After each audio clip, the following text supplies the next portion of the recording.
Imagine for a moment the scene. A man stands in the synagogue, his voice gentle, his intention pure. He says with devotion, "May your mercy extend over the bird's nest." And suddenly, silence falls like a stone. The sages silence him. Why? What could possibly be heretical about such a compassionate prayer? The Mishnah in Berakhot 5.3 confronts us with one of the deepest dilemmas of faith. Can we explain divine laws through our human logic? The text reminds us that not everything that sounds pious is correct, and that even a prayer can be dangerous if it distorts the relationship between humanity and God. In just a few lines, this Mishnah reveals the heart of rabbinic thought, the subtle boundary between kavana, sincere intention, and unwitting heresy. And even more so, it raises a question that resonates to this day. Is the Torah a moral code based on human compassion, or a divine will that transcends our understanding? Get ready, because behind this apparent liturgical detail lies a debate that defined Jewish theology, the very idea of obedience, and the way in which humankind dares, or doesn't, to interpret God. My name is Abel Flores, and thank you so much for being here once again on our Mishna TV channel, and in this free course on the Mishna, that ancient knowledge that has come down to us to help us interpret and decode the Bible, Kabbalah, and faith. Don't go away. We're about to begin today's lesson. Now we begin today's lesson by reading our Mishnah. We are in Berakhot chapter 5, teaching 3, and it says, "Whoever says, 'May your mercy extend over the bird's nest,' or who says, 'May your name be remembered for good,' or who says, 'We thank you, twice, shall be silenced. Whoever passes before the ark as the officiant of the prayer and makes a mistake, another must pass in their place, and they must not refuse at that moment." From where does the substitute begin? From the beginning of the blessing in which the first one erred. The Mishnah we just read is a theological gem hidden within a practical lesson on prayer. At first glance, it seems to deal with liturgical formulas, with what can and cannot be said in prayer. But in reality, it speaks of something much deeper, the limits of human thought in the face of the divine mystery. The first phrase, "May your mercy extend over the bird's nest," seems pious, doesn't it? A prayer that extols divine compassion. However, the sages remain silent about it. Why? Because whoever says it assumes that God acts out of human feelings. But the Torah is not based on emotions. It is based on the divine will. The commandment concerning the bird's nest, "You shall not take the mother with her young," is not an ecological lesson or an example of animal empathy. It is a gezeret hakatuv, a heavenly decree that is not explained but fulfilled. Let us remember that according to the Midrash, whoever tries to defend God ends up not understanding him. Then there is the one who says, "May your name be remembered with the righteous." It seems like praise, but it contains a subtle arrogance. It divides the world into good and bad, and dares to decide with whom the divine name should be associated. It is a form of minute, of sectarian thinking. In other words, a human attempt to place moral labels on what lies beyond human judgment. And finally, the one who repeats, we thank you, a gesture of enthusiasm, perhaps of fervor, but the sages are suspicious of such duplicity. Because repetition can suggest two recipients, two forces, two deities, and Judaism, since the Shema Yisrael, rests on a single, non-negotiable affirmation, Adonai Echad, God is one. Even the final theme, that of the apostle who makes a mistake, contains a symbolic teaching. Public prayer cannot be halted by the error of a single man. Another must humbly take his place and continue from where the previous one failed. This is also how the spiritual history of Israel works. Each generation corrects, continues, and completes the prayer that the previous one left unfinished. This Mishnah not only regulates the liturgy, it teaches us to speak correctly with the eternal. It reminds us that human words are powerful, but they must be used with precision, with awareness, and above all, with reverence for the mystery that we will never be able to fully understand. Now, let's delve deeper into these concepts. The tractate Berakhot unlocks the Talmud like a key to the heart of Jewish spiritual life. It doesn't begin with agricultural laws, as its placement in the Seder Zeraim might suggest, but with something far more intimate, the words that human beings address to the Creator. From the first Mishnah, "Since when is the Shema recited?" to its final chapters, Berakhot teaches how to speak to God without excess or error. It is the tractate of the consecrated word, blessing, giving thanks, asking, and knowing when to be silent. In its 4th and 5th chapters, the focus shifts to the Amidah, the central prayer of rabbinic Judaism. There, every word carries weight, and every formulation reveals a theological stance. It is not merely a prayer. It is a spiritual architecture where every verbal brick supports the awareness of the One. And right at the end of this section appears our Mishnah Berakhot 5.3, a seemingly technical piece, but one charged with theological dynamite. The case of the man who says, "May your mercy extend over the bird's nest," is at its core a reflection of the religious soul. The text alludes to Deuteronomy 22, 6-7, which commands that the mother bird be driven away before taking the chicks or eggs. It is easy to think that this is an act of compassion, but the Mishnah forbids it because by saying it, the one praying transforms the Torah into a human moral system and not a divine decree. The commandment, the sages teach, is not a gesture of ecological empathy, but a gezerat shamayim, a decree from heaven. The Talmud Berakhot 3.3b expands the debate with two fascinating interpretations. One maintains that this prayer should be silenced because it makes it seem as though the commandments come from divine compassion for animals, when in reality, they are expressions of the divine will, unknowable and absolute. The other interpretation, proposed by Rabbi Yos, warns that such words could provoke envy among creatures. If God has compassion for birds, why does he permit sacrifice? Why do some receive mercy and others do not? Both readings, distinct yet complementary, safeguard the most delicate boundary of monotheism, the distance between the creator and the creature. The Mishnah, with its apparent severity, actually defends the purity of theological thought. It prevents humanity from projecting its emotions and limitations onto God. It does not deny that there is mercy in heaven. The Zohar will later say that divine compassion sustains the universe, but it teaches that this compassion cannot become a rational argument within prayer. In other words, the problem lies not in the tenderness of the feeling, but in the attempt to explain God. Prayer is not a theory, it is an encounter. And in that encounter, respect demands recognizing that there are moments when silence, that mashtikin oto, he is silenced, is the purest form of faith. In the second part of this Mishnah, we find two phrases that, although seemingly innocent, reveal profound theological tensions. The first is, "May your name be remembered for good." At first glance, it sounds noble. What could be wrong with desiring that God's name be remembered alongside the good? But the sages saw a doctrinal danger behind these words, a division in the very act of sanctifying God. To say "with the good" implies, even unconsciously, that there are groups that may be excluded from divine remembrance, that the name of the Eternal is reserved only for certain righteous people, a moral elite.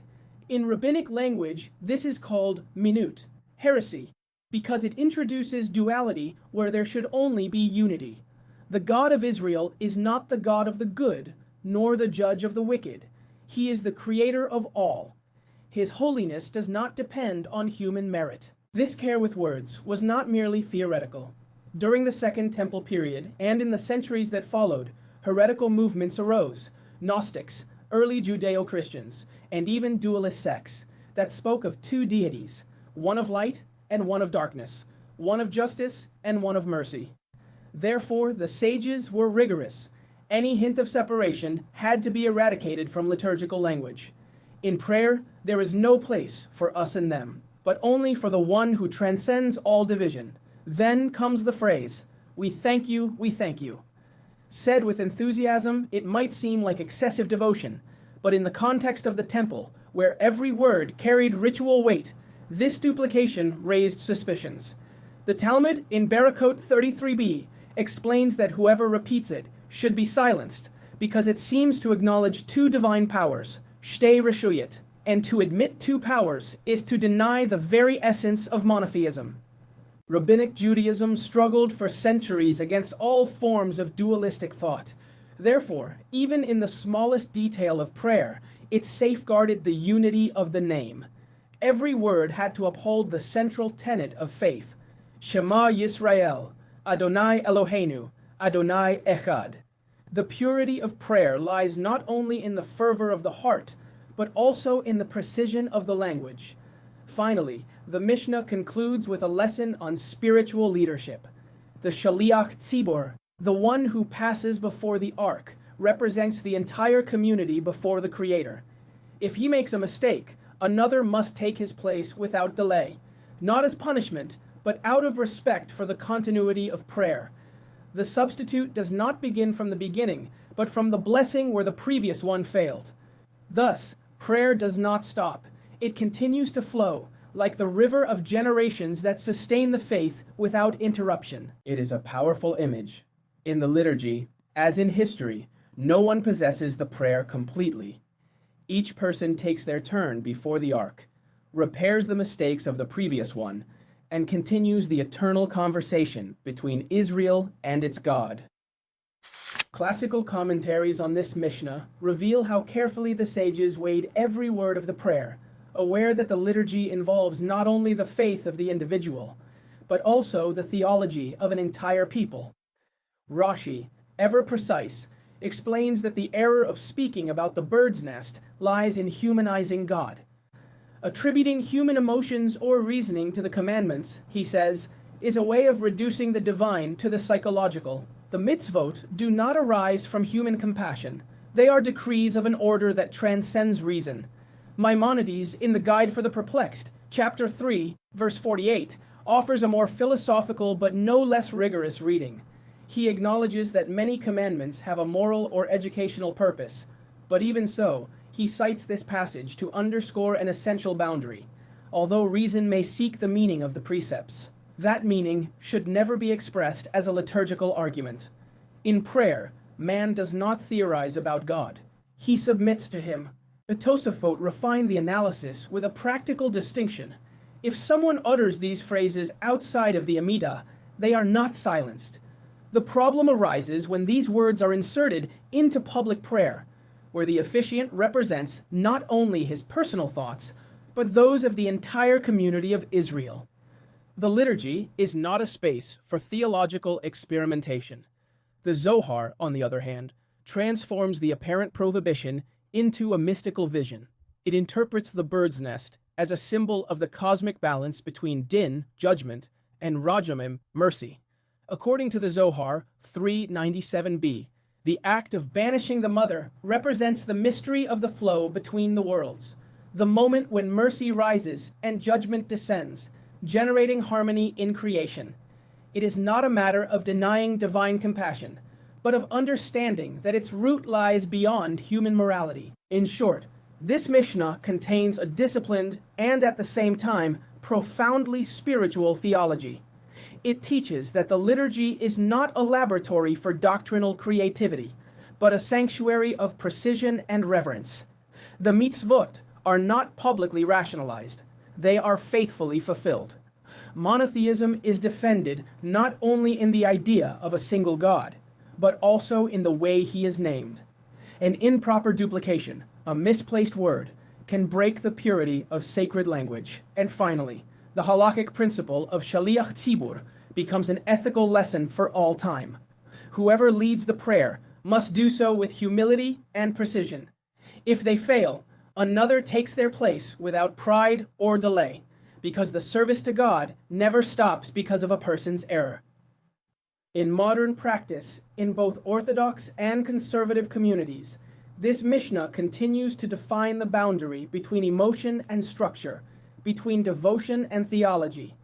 It reminds us that prayer is not a sentimental outpouring, but a sacred art of spiritual discipline. Fulfilling a mitzvah, as the sages say, is not about feeling, but about responding to the Eternal's call with faithfulness and precision. That, ultimately, is the purest form of love. We're reaching the halfway point of this lesson, and we're taking a short break just to remind you that if you'd like to support us with a donation through PayPal, you can do so right now by scanning the QR code on the screen or by following the link in the description. This would greatly help us continue working on this Mishnah TV project and its web and digital platform where we offer all our content free of charge so that this information reaches more people. Thank you so much for your support. We truly appreciate it. Please also remember to subscribe to our channel, give us a like, and share this information with anyone you think might be interested. A personal thank you from me, Abel Flores, founder and director of this beautiful and colossal project. Rabbinic Judaism was built upon an unshakable conviction: God is one and formless. This affirmation, which Maimonides enshrined in the 13 Principles of Faith, is the axis that sustains the entire theological and liturgical structure of the people of Israel. The second and third principles, in particular, declare the oneness, Yichud Hashem, and the incorporality, Bilti Gufaniot, of the Creator. From these follows a radical consequence. There can be no mixture, no idolatrous metaphor, and no doctrinal creativity in prayer. Rabbinic Judaism does not fear the beauty of language, but it does fear theological confusion. For this reason, it zealously protects the language of prayer from any element derived from foreign cults. Introducing formulas or gestures inspired by pagan practices, however harmless or poetic they may seem, corrupts three essential foundations of divine service. The first is emunah, doctrinal purity. Attributing shared powers or almost divine intermediaries risks shituf, the idea of shared power between the eternal and another entity. In Jewish tradition, even this slightest concession is a fracture of monotheism. The second pillar is avodah, the form of worship. When a liturgical practice imitates the customs of neighboring peoples, what the Torah calls chukot ha-goyim, or darkei ha-emori, prayer ceases to be service to God and becomes a human spectacle. The sages understood that pure intentions are not enough. The form must also be pure. And the third is kedushah, communal holiness. Public prayer is not a laboratory for personal theology. The tzibur, the community, needs a unified voice, free from ambiguity and syncretism. Introducing foreign ideas or symbols can confuse the people and break the unity of the divine name. The biblical foundations for this defense are clear and compelling. In Deuteronomy 6:4, it is proclaimed, Shema Yisrael, Adonai Eloheinu, Adonai Echad. Hear, O Israel, the Lord our God, the Lord is one. This oneness admits no additions or mediations. Leviticus 18:3 and Deuteronomy 12:30-31 explicitly prohibit imitating the practices of Egypt or Canaan, or investigating how they served their gods. You shall not worship the Lord your God in this way. The Torah warns, because even ritual curiosity can open the door to syncretism. The principle of Baal Tosif and Baal Tigra, neither adding to nor taking away from it, Deuteronomy 13, extends to liturgy as well. Whoever introduces doctrinal innovations or strange formulas, even with good intentions, alters the sacred architecture of prayer. And the prophets, from Isaiah to Jeremiah, repeat the same message. There are no mediators, no images, no symbols that can represent the infinite. An idol is not just a statue. It is any idea that attempts to limit or divide the eternal. The Torah, in its wisdom, not only prohibits idolatrous rites, but also idolatrous rationales, the tendency to justify the divine through human logic. It is not enough to refrain from doing what the Gentiles do. One must avoid thinking like them in the realm of worship. Therefore, the Mishnah that silences those who say, we thank you, or may your mercy extend over the bird's nest, is not poetic censorship. It is a defense of the purest theology, a reminder that prayer is not the place where we explain God, but where we surrender to Him.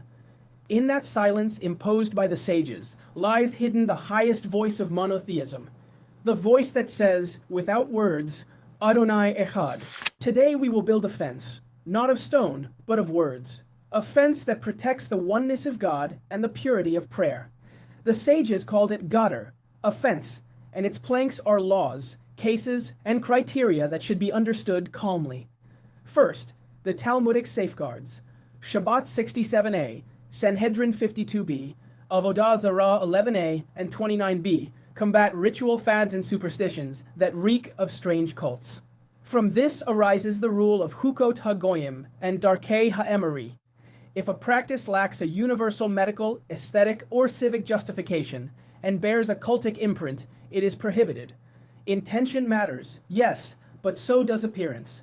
If a gesture marks adherence to a cult, even if you swear otherwise, your gesture speaks louder than your words. Now the intermediaries. Sanhedrin 63a is unequivocal.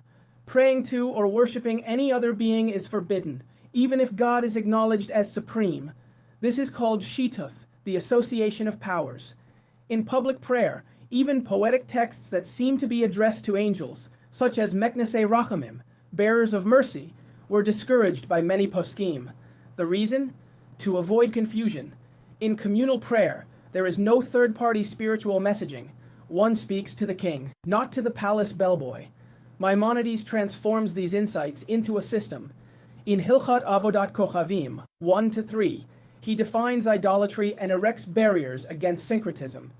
In Yesodei HaTorah 1-2, he affirms divine unity and incorporeality, closing the door to all cultic mediation. And in Hilchat Tefillah 10-12, the structure of the Amidah is established. If a formulation alters the theology, it is omitted. Not for lack of poetry, but for excessive precision. The Shulchan Aruch and the Rama bring the theory down to earth. In Yoreh Deah 178, they prohibit imitating rites or signs that express cultic affiliation or superstition. In Orach Chaim 53, 90, and 98-101, they require the competence of the Shaliach Tzibor, religious interpreter, proper kavanah, religious interpretation, and the avoidance of suspicious additions. In Orach Chaim 156, 301, 307, and Yoreh Deah 179-180, they prohibit augury, sorcery, and the use of dark magic. The practical compass left by the poskim is clear. Anything that originates from idolatrous worship, maintains a public association with that worship, or communicates an incompatible theological message, such as dualism or mediation, is prohibited. Let me give 3 pedagogical examples from yesterday and today. An energy bracelet with esoteric rituals. Even if you claim well-being, if its form and narrative allude to a cult, it crosses the line.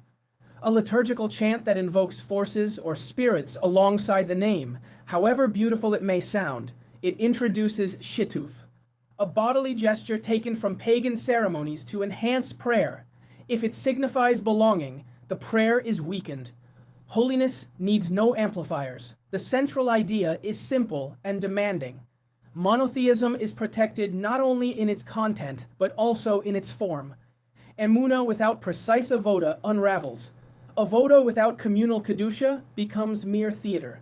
That is why the liturgy is normative, a common language that prevents individual emotion from distorting the faith of the people. The contemporary application is straightforward. Before introducing a new melody, gesture, or text, ask yourself 3 times. Where does it come from? How is it perceived publicly? What theology does it communicate? If it fails in any of these 3 areas, it won't be accepted. Pure silence is better than confused creativity, because when Israel prays with one voice, Pi Echad, the one name, Hashem Echad, shines forth without shadows. And that, my friends, is the fence that does not restrict. It is what allows the voice to reach heaven pure. Now we will walk along the border where sincere devotion verges on theological confusion. Not to frighten us, but to learn to distinguish.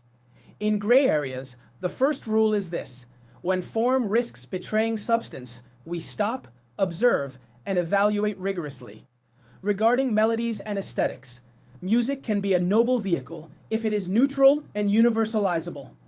Secular melodies without cultic markers, no lyrics, gestures, or emblems linking them to an active worship can elevate prayer. On the other hand, if a tune is the emblem of another religion, or is publicly associated with its ritual, it sounds beautiful, but conveys the wrong message. Its aesthetic communicates affiliation, and halakha, Jewish law restrains it. The operative question is simple. Is this melody a cultural bridge or a cultic banner? Something similar occurs with poetic language. Piyut, Jewish verse, can play with metaphors, rhymes, and imagery. Poetry ignites the heart. But theology is non-negotiable. As soon as a formulation suggests shituf or mediations, powers, principles, lords, it is excluded from public prayer. Poetry serves unity. It does not replace it, complicate it, or divide it. If a verse requires a footnote to clarify that no, there are not two, that verse is not included. Meditation and breathing. The body also prays. Neutral physiological techniques, deep breathing, focusing attention, calming the shoulders, can be helpful outside of formal Amidah when they do not carry ritualistic significance belonging to another faith. The boundary is clear. We do not import codified gestures or mantra-like formulas with a foreign devotional function. If a gesture, posture, or word constitutes rite in its original system, in our prayer they become noise. Texts that speak to angels. In private, some tolerated this language as a poetic device. In public Amida, they do not. The reason is both pedagogical and theological. We avoid any hint of intermediation. In the assembly, one addresses the king directly, not his ministers, not his messengers, not his celestial choirs.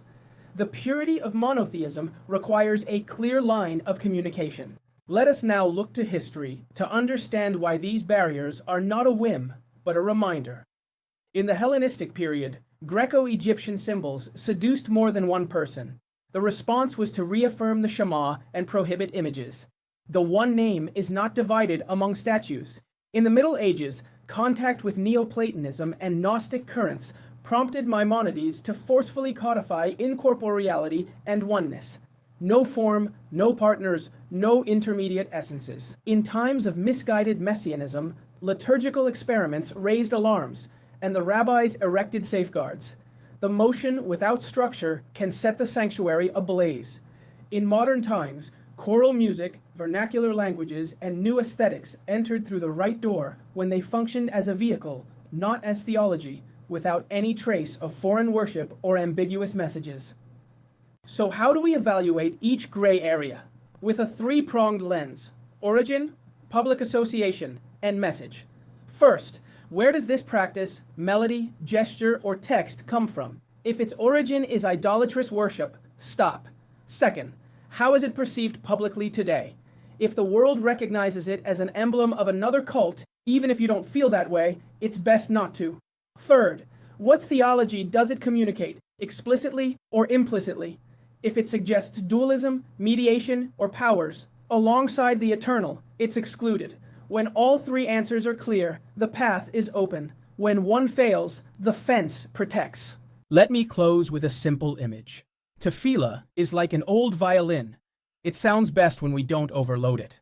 Tune the string, intention, precision, humility. Choose a bow free of foreign logos, and let a single clear note fill the room. Adonai Echad. In the gray borders, that note is our compass. If it vibrates without shadow, forward. If it falters, we fall silent, breathe, and choose another path. Holiness is also heard, and it is recognized when it is not mixed in. In conclusion to today's lesson, syncretism, the mixing of religious ideas or symbols foreign to biblical monotheism, represents one of the greatest spiritual dangers in Judaism. The Torah insists, "You shall not worship the Lord your God in this way." Deuteronomy 12:31. The essence of Judaism is the absolute oneness of God. Introducing concepts, gestures, or formulas taken from pagan cults dilutes that oneness and contaminates the purity of the faith. That concludes today's lesson. See you in the next video.